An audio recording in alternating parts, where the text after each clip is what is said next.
رسول اللہ صلی اللہ علیہ وسلم نے فرمایا، جو شخص یہ پسند کرے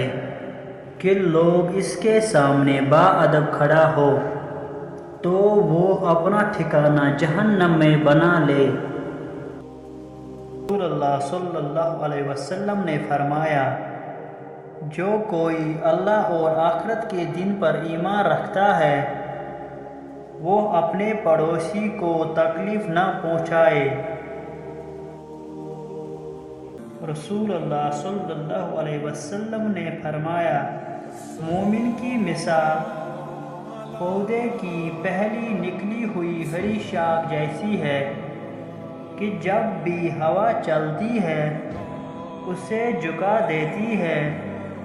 پھر وہ سیدھا ہو کر مصیبت برداشت کرنے میں کامیاب ہو جاتا ہے۔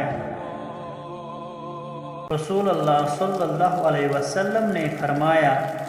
آدمی بعض اوقات اللہ کی ناراضگی والا ایک لفظ کہہ دیتا ہے، وہ اس میں حرج نہیں سمجھتا،